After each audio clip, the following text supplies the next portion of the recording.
हमारे ज़माने में बड़ी भलमनसाहत थी किरदारों में। ढोल ताशे वाले मरासी हुआ करते और जरदारी बूटियों का काम ज़्यादातर मुसलमान कारीगर किया करते थे। मिठाई की दुकानें ज़्यादातर पंजाबी हिंदू थे। कपड़े लत्ते और बर्तनों का काम कुछ मिला जुला था। अमूमन सिंधी भी थे, पर मुसलमान और हिंदुओं की दुकानें भी हमारे बाज़ार में मिलती थी। शादी ब्याह का काम बड़ा कारबंद हुआ करता था और ये सब लोग भी बड़े करम फरमा थे। रिवाज और रिवायतें कब वजूद में आई कहना मुश्किल है। कोई इसे श्री फरहाद से जोड़ के समझता है तो कोई इसे हीर रांझा और कोई इसे सस्सी पुन्नू से। ये सांझी हैं और ये जगह बदलती हैं, लेकिन ये अपने आप को नहीं बदलती। रीति रिवाज हमारी परछाइयाँ हैं। रिवायतों की एक लड़ी है, वो बच्चे जन्ने से शुरू होती है और आदमी के फना होने तक की चलती है। आदमी पैदा होता है और फना होता है, पर हमारी रिवायतें और रिवाज हमेशा जिंदा रहती हैं, सदियों तक चलती हैं।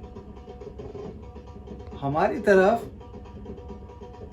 भाट, चारण और मरासी शादी ब्याहों में अक्सर आते रहते थे और उनके साथ हम भी।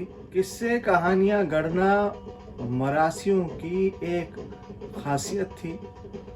कभी वो मिर्ज़ा साहिबा को ले आते, कभी वो सस्सी पुन्नू को और कभी जो है लैला मजनू को। सस्सी की कुछ बातें मुझे बहुत याद आती हैं। ऊंचियां लम्बियां टालियां, टालियों पर पड़े हुए झूले, पींग झूलते हुए जैसे अचानक कोई गिर गया और चकनाचूर हो गया, वैसे ही आज हम महसूस करते हैं। एक जगह हीर रांझा का किस्सा रह रहकर मेरे जहन में आता है, जहाँ हीर कहती है, आ मियाँ रांझा खेती करिए सांझी करिए क्यारी, इस क्यारी विच की कुछ लगदा इश्क मोहब्बत प्यारी। मोहल्ले में शादी ब्याह का न्योता और हम ना हो, और ना हो न्योता तो भी हम हो। फिर क्या था? फिर मैं और अवतार और फिर डोलची। सड़के सड़के वेंदिए मुटियारे नी, कंडा चुबिया तेरे पैर बांकिए नारे नी। अवतार बड़े मज़े लेकर मुझे कहा करता, कौन कड़े तेरा कंडा मुटियारे नी, कौन सहे तेरी पीड़ बांकिए नारे नी। और फिर उसके बाद आमने सामने हो जाना, और फिर कौन मुटियार और कौन मुटियारा, एक दूसरे के बस सवाल जवाब इसी तरह गानों में चला कर। मुझे एक बहुत किस्सा याद आता है, जिसमें हामिद मियाँ के बड़े साहबजादे की शादी और उसमें आने वाले सभी परोने यानी कि मेहमान, वो शायद जलंधर की तरफ से आए थे। पटियाला और जलंधर की तरफ ईसा बानिया के किस्से को दो अलग अलग तरीके से गाया जाता है। बस पुरोणों का अंदर आना था, मेहमानों का अंदर आना था। ड्योढ़ी पर ही उन्हें जो है सिठनियाँ, यानी कि हमारे पंजाब की तरफ कोसना कहते हैं, कोसना शुरू हो गए। ईसा बानिया की कहानी में ईसा बानिया का जहाज हीरे जवाहरात से लदा हुआ था, जो पानी में डूब गया था। अब किसी पंडित से उसने पूछा कि इसका क्या करें, तो पंडित ने कहा कि 1.25 लाख की मन्नत है। तो पुरोने जो है थोड़ा लेट हो गए आने में। अब फिर क्या था, पुरोनों को तो ईसा बानिया मान लिया सबने, और ये कहकर उनके पीछे पड़ गए कि लाओ जी 1 लाख की मन्नत बनाओ तो आपका जहाज जो है जलंधर से यहाँ पहुँच जाएगा। सुबह से दोपहर और दोपहर से सांझ हो गई। किस्से कहानियों के बीच में दावत उड़ा रहे थे हम सब लोग।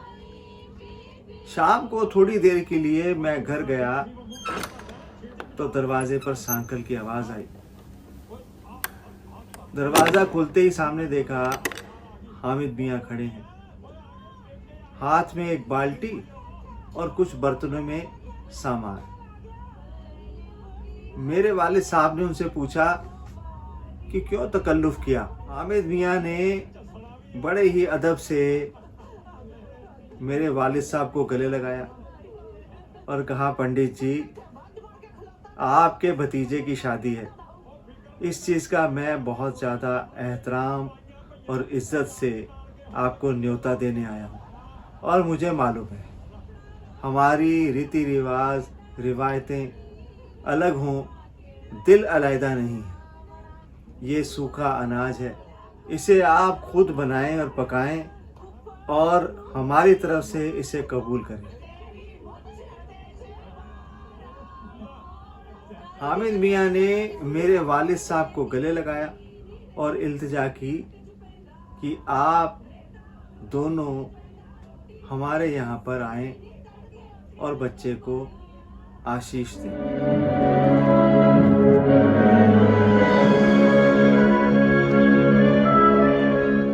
ईद के रोज़ मैं असलम के साथ ईदगाह जाता।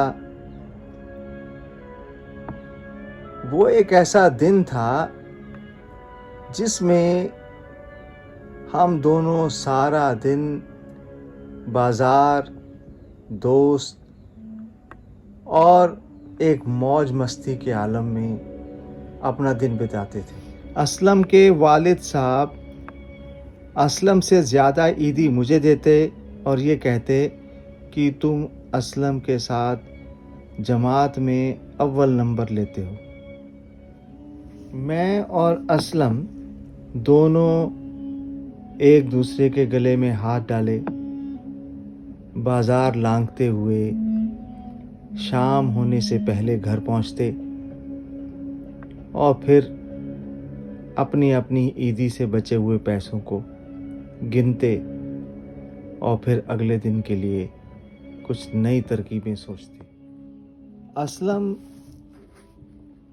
का दिलो दिमाग उसी समय से तिजारत की तरफ तेज़ चलता। वो मुझसे कहा करता कि इन बचे हुए पैसों को हम अपने करामती मियाँ को देंगे, जो हमारे लिए पहले से ही पतंगे तैयार कर देंगे और फिर हम इन पतंगों को बड़ी शान से उड़ाएंगे।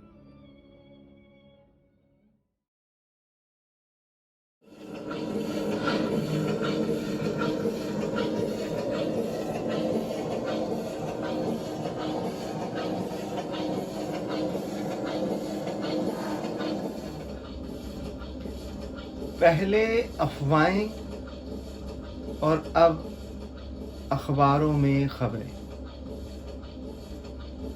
किस्सा तमाम हो चुका था, मुल्क तकसीम हो गया था, हालात बद से बदतर होते जा रहे थे,